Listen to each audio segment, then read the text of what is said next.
Halo, Assalamualaikum warahmatullahi wabarakatuh. Apa kabar Bapak Ibu guru hebat semua? Calon guru profesional yang sebentar lagi bakal ujian di tahap 3 ini. Bagi tahap 2 yang sudah ujian, saya doakan semoga lulus semua. Terutama yang sempat memesan soal-soal dan studi kasus di saya. Baik, pada kesempatan kali ini saya akan membahas soal terkait guru bimbingan konseling ya Bapak Ibu. Jurusan saya sebenarnya bukan bimbingan konseling. Jadi sebentar kalau ada jawaban saya yang agak keliru, bolehlah misalnya dikoreksi dengan diberikan jawaban biar teman-teman yang lain yang belajar di YouTube ini bisa membandingkan jawaban Bapak Ibu guru senior dengan jawaban saya ya. Baik Bapak Ibu guru, bagi yang ingin memesan refleksi studi kasus untuk semua mapel bisa lihat di atas sini. Di sini ada nomor saya dan soal-soal pembahasan tryout juga sudah ada di situ. Bertanya saja dulu. Tidak semua mapel saya punya, tapi insya Allah ada beberapa mapel yang sudah saya bahas mengenai tryout PMM, karena soalnya terbukti tryout PMM itu banyak yang keluar. Baik, sebelum lanjut saya ingin sampaikan juga bahwa ternyata di SJT untuk guru BK itu beda ya, beda dengan mapel umum. Sama juga dengan guru PAUD itu beda dengan mapel umum SJT-nya. Sama dengan guru kelas juga SJT-nya beda dengan mapel-mapel umum. Nah, ini yang 3 yang beda saya lihat SJT-nya. Baik, kita langsung masuk ke soal yang pertama. Terima kasih sudah subscribe dan share Bapak Ibu.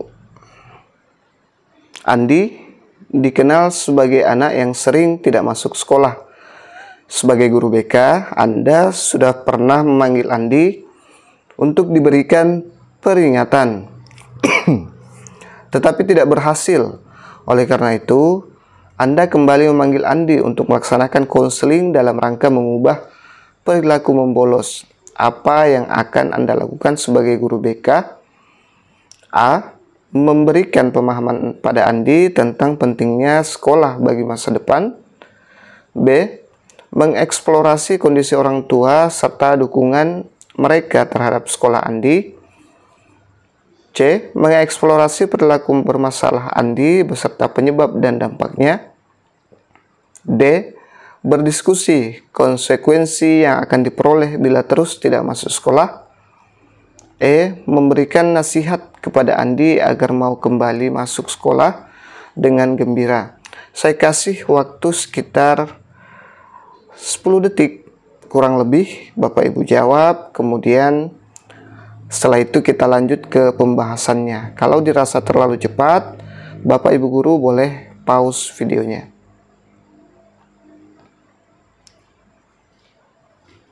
Baik, saya yakin Bapak Ibu sudah mengunci jawabannya. Kita lihat. Jadi jawaban saya adalah mengeksplorasi perilaku bermasalah Andi beserta penyebab dan dampaknya. Ini merupakan pendekatan konseling yang tepat untuk memahami masalah yang dialami Andi lebih mendalam. Dengan mengetahui akar masalah dan dampaknya, guru BK dapat membantu Andi menemukan solusi yang lebih tepat untuk mengubah perilakunya. Jadi, jawaban yang cocok dengan ini adalah di opsi ketiga ya, atau opsi C. Nanti kalau Bapak Ibu ujian tinggal klik salah satu opsi yang seperti ini. Nah, di sini nanti ada A, B, C, dan D ya. Tapi tetap bundar seperti ini, cuman ABC-nya itu agak kabur-kabur ya, tidak terlalu jelas.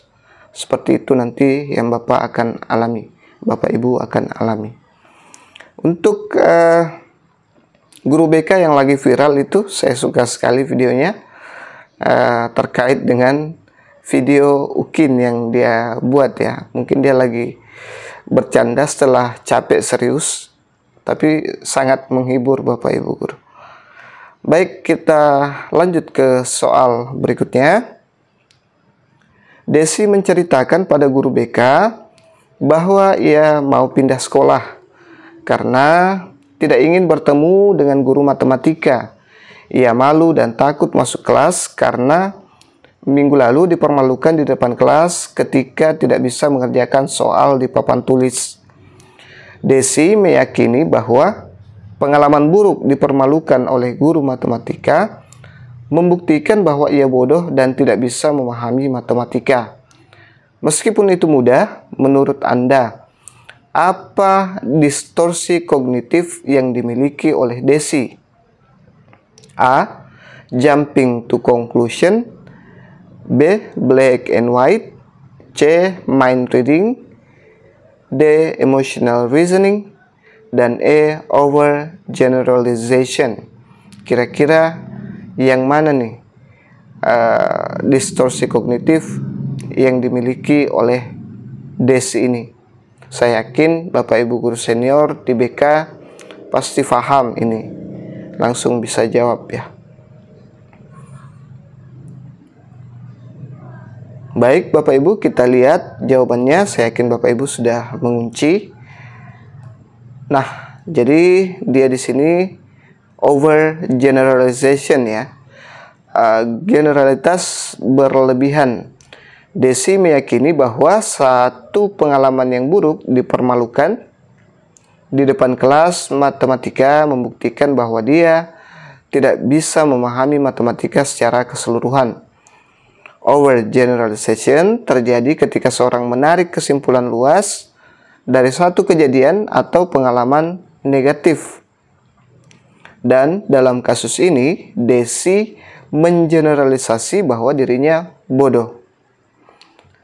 Karena satu kegagalan ini mengarah pada pandangan yang tidak realistis dan menurunkan kepercayaan diri. Baik Bapak Ibu, kita lanjut ke soal berikutnya. Silahkan koreksi di kolom komentar. Jangan seperti guru-guru lain ya, yang hanya meminta saya datang berguru. Bapak Ibu, kepadanya saya mau Bapak Ibu tuliskan nomor 2 jawabannya ini, biar yang lain bisa baca dan belajar di sana bareng-bareng ya. Saya tidak menggurui ya, saya hanya berbagi sebatas kemampuan saya. Baik, kita lihat soal berikutnya. Seorang konsli bercerita bahwa ia telah melakukan kesalahan, yaitu mengambil uang orang tuanya untuk membeli games online.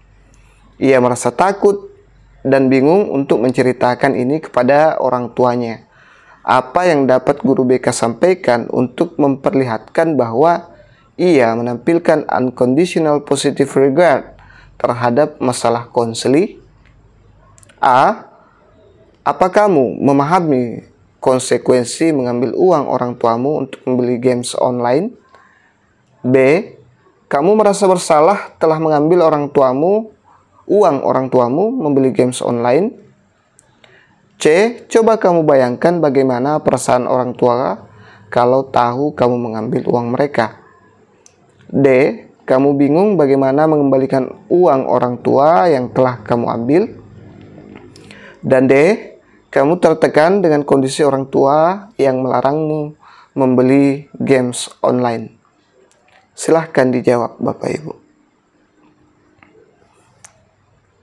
Unconditional positive regard. Baik, saya yakin Bapak Ibu sudah mengunci jawabannya. Kita lihat jawaban saya dan pembahasannya. Nah, jadi jawaban saya adalah kamu merasa bersalah telah mengambil uang orang tuamu membeli games online. Jadi opsi B ya. Tinggal klik nanti di sini. Klik, selesai. Dia akan berwarna hitam. Kemudian simpan jawaban dan lanjut ke soal berikutnya. Unconditional positive regard adalah sikap menerima seseorang tanpa syarat, terlepas dari apa yang telah mereka lakukan. Dengan menunjukkan sikap ini, guru BK dapat menciptakan suasana yang aman, kondusif bagi konseli untuk membuka diri dan mencari solusi atas masalah yang dihadapinya. Baik, Bapak Ibu, kita lanjut ke soal berikutnya.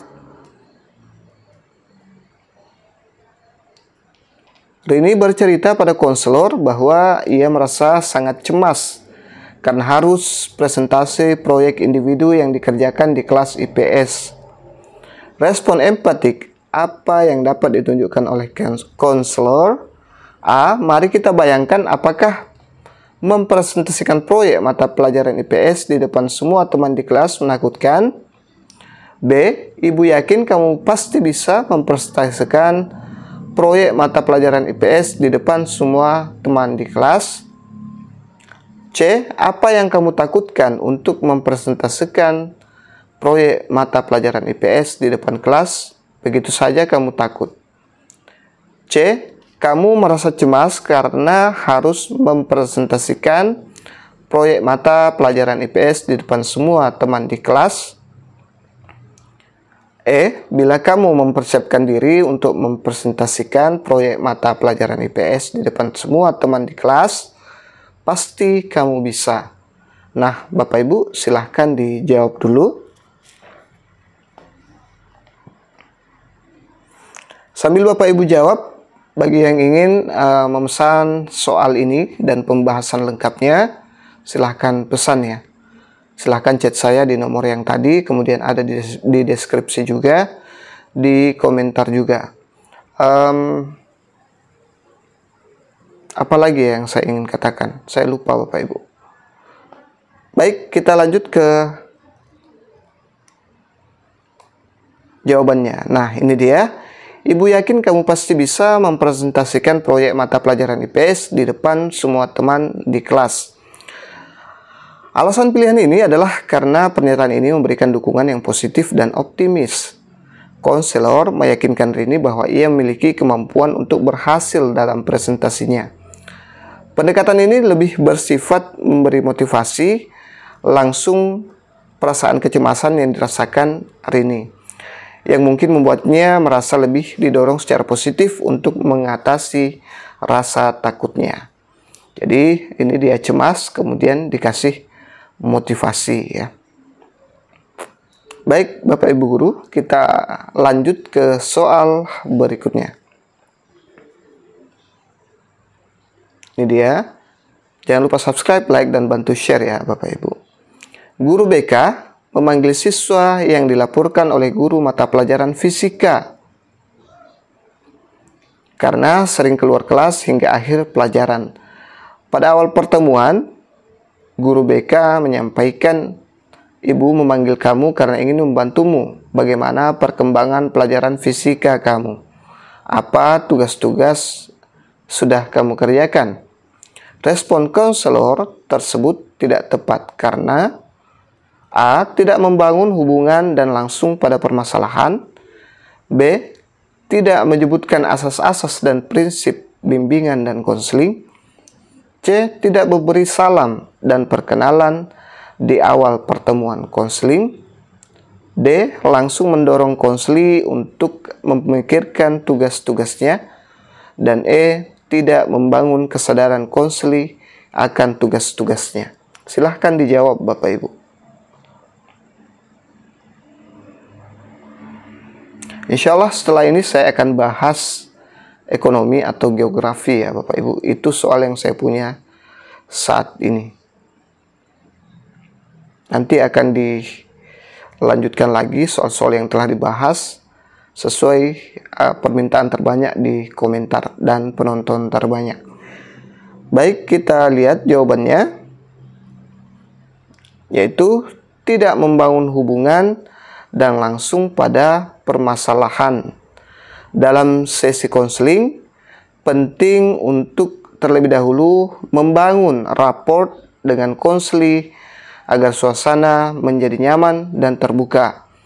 Langsung membahas masalah tanpa membangun hubungan bisa membuat siswa merasa defensif atau tidak nyaman ya.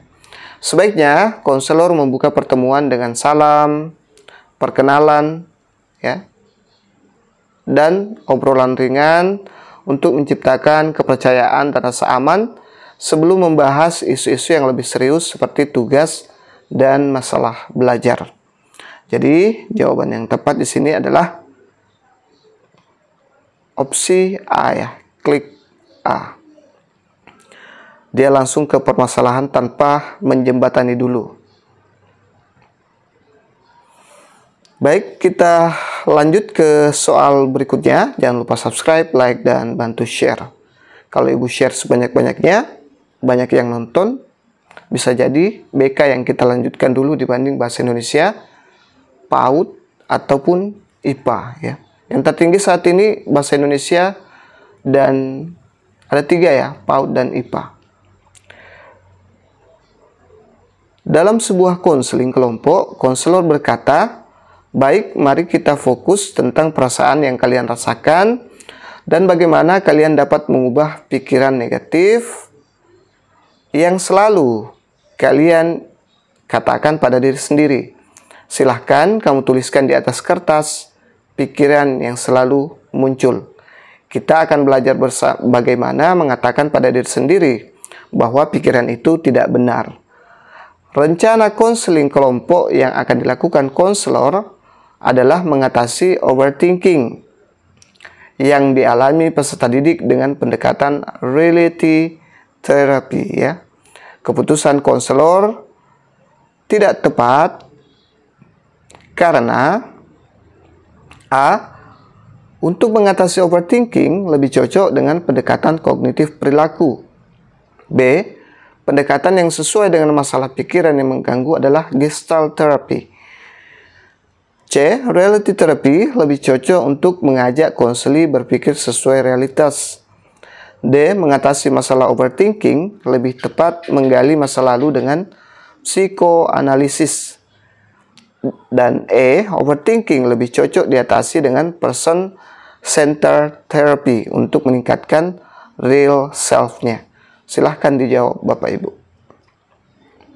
Sambil Bapak Ibu jawab, PPG sekarang itu memang betul-betul dimudahkan, ya Bapak Ibu. Beda zaman kami dulu 2018-2019 itu sangat susah mendapatkan contoh soal yang bakal kami lihat nanti di ujian. Sekarang sangat enak, dikasih tryout. Tryoutnya sesuai dengan mapelnya, sesuai dengan kisi-kisi, yang keluar juga bakal sama, bakal mirip minimal, ya. Bahkan banyak yang sama persis. Jadi tinggal Bapak Ibu yang kurang bersyukur berada di PPG piloting. Kami dulu Masya Allah susahnya minta ampun untuk lihat soal UP, namanya dulu UP bukan UKPPG. Sangat susah Bapak Ibu. Bisa dapat soal, kami bisa rasakan UP itu pada saat kami ujian. Pada saat kami ujian baru kami tahu bahwa oh ternyata soalnya seperti ini. Oh ternyata soalnya sesulit ini. Beda dengan Bapak Ibu sekarang. Bapak Ibu sudah lihat, sudah bisa membayangkan kesulitannya. Begitu ya Bapak Ibu. Baik, saya yakin itu hanya selingan saja. Jadi yang benar adalah opsi apa nih? Kita lihat dulu. Untuk mengatasi overthinking lebih cocok dengan pendekatan kognitif perilaku. Pendekatan kognitif perilaku atau CBT, pendekatan ini sangat efektif dalam mengatasi masalah seperti overthinking. CBT berfokus pada hubungan antara pikiran, perasaan, dan perilaku dalam mengatasi overthinking. CBT akan membantu individu mengidentifikasi pikiran-pikiran negatif yang tidak rasional, menantang pikiran tersebut dan menggantinya dengan pikiran yang lebih realistis. Kita lihat yang mana yang cocok dengan ini. Jadi yang cocok adalah opsi A, ya. Kita klik langsung warna hitam, kemudian simpan jawaban, terus lanjut ke soal berikutnya. Nah, ini dia soal berikutnya. Jangan lupa subscribe, like, dan bantu share.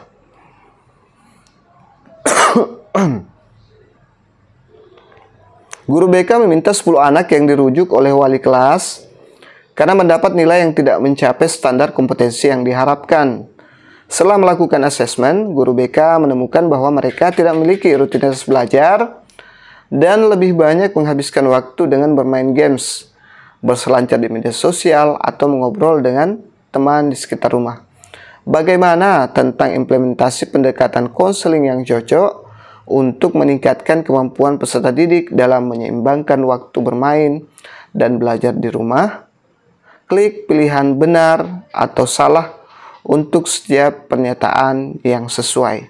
Jadi nanti Bapak Ibu akan mendapatkan soal yang seperti ini. Bapak Ibu klik beberapa pernyataan. Jadi dikasih 5 pernyataan. Jika benar kita klik benar, jika salah kita klik salah, seperti itu Bapak Ibu. A. Pendekatan perilaku untuk mengatur waktu bermain dan belajar anak di rumah. Salah atau benar? Silahkan dijawab. Reality terapi untuk meningkatkan tanggung jawab dalam menyeimbangkan waktu. Salah atau benar? Ya, silahkan diklik salah satunya nanti nih. Tidak boleh ada yang terlewatkan ya Bapak Ibu. C. Person Center Therapy untuk meningkatkan kemandirian belajar peserta didik. Salah atau benar? Gestalt terapi untuk meningkatkan kesadaran untuk bertanggung jawab sebagai siswa. Benar atau salah? Kemudian Cognitive Behavior Therapy untuk membangun pikiran positif terhadap belajar. Benar atau salah? Coba dijawab dulu Bapak Ibu. Sambil Bapak Ibu jawab, bagi yang ingin memesan soal silahkan chat saya ya, dengan pembahasannya seperti di video ini. Sudah lengkap Bapak Ibu, tinggal Bapak Ibu hafal-hafal saja, pelajari saja, pahami. Bisa jadi nanti soalnya digeser-geser dikit, dimodif-modif sedikit ya, seperti itu. Kita lanjut ke pembahasan. Saya yakin Bapak Ibu sudah jawab. Ya, jadi semua opsi benar ya. Semua opsi benar. Pendekatan perilaku benar ya. Jadi kita nanti tinggal klik satu kali, klik oke, benar. Ya. Terus kita klik lagi, benar. Kita klik lagi, benar. Karena ini semua jawabannya benar ya. Kita klik lagi, benar. Kemudian kita klik lagi, benar. Tidak ada klik di sebelah yang salah ini. Nah, ini tidak ada karena pernyataannya sesuai ya, sesuai. Kalau tidak sesuai baru kita klik salah. Semoga dipaham Bapak Ibu. Nah, ini dia penjelasannya. Pendekatan perilaku untuk mengatur waktu bermain dan belajar anak di rumah. Benar, pendekatan perilaku berfokus pada perubahan perilaku melalui penguatan positif atau negatif. Ini bisa membantu anak-anak mengatur waktu bermain dan belajar dengan lebih baik. Kemudian yang B, reality therapy untuk meningkatkan tanggung jawab dalam menyeimbangkan waktu. Benar, reality therapy berfokus pada tanggung jawab individu dan realitas saat ini. Pendekatan ini cocok untuk membantu siswa memahami konsekuensi dari keputusan mereka dan meningkatkan tanggung jawab mereka, termasuk dalam hal manajemen waktu. Yang C, yang ketiga, person centered therapy untuk meningkatkan kemandirian belajar peserta didik. Itu juga benar. Terapi ini menekankan pada kemandirian dan pengembangan diri individu, sehingga cocok untuk membantu siswa menjadi lebih mandiri dalam belajar. Kita lanjut untuk yang opsi D, Gestalt Therapy, untuk meningkatkan kesadaran untuk bertanggung jawab sebagai siswa. Gestalt Therapy mendorong kesadaran penuh atas tindakan dan perasaan seseorang, sehingga bisa membantu siswa memahami tanggung jawab mereka dalam belajar. Yang E, Cognitive Behavior Therapy, untuk membangun pikiran positif terhadap belajar. Itu benar, Cognitive Behavior Therapy atau CBT dapat membantu siswa mengubah pola pikir negatif menjadi positif, yang sangat penting untuk meningkatkan motivasi dan pandangan mereka terhadap pembelajaran. Baik Bapak Ibu, jika ada yang salah dengan jawaban saya, mohon dikoreksi di kolom komentar. tuliskan jawaban yang seharusnya benar ya. Saya juga manusia biasa, kemampuan saya terbatas. Saya bukan dewa, Bapak Ibu. Baik, sekian dari saya untuk soal ini. Insya Allah kalau masih ada waktu untuk tahap 3, kita akan bahas lagi. Makanya share sebanyak-banyaknya, biar ratingnya naik dan saya akan pilih BK untuk dibahas selanjutnya. Baik Bapak Ibu, itu saja dulu. Yang ingin pesan silahkan chat nomor saya. Sekali lagi ini berbayar ya. Ini berbayar. Jangan lagi ada yang chat masuk, ratusan chat masuk, itu saya setengah mati balas Bapak Ibu. Apakah gratis berbayar? Ini berbayar Bapak Ibu ya. Berbayar. Demikian. Assalamualaikum warahmatullahi wabarakatuh.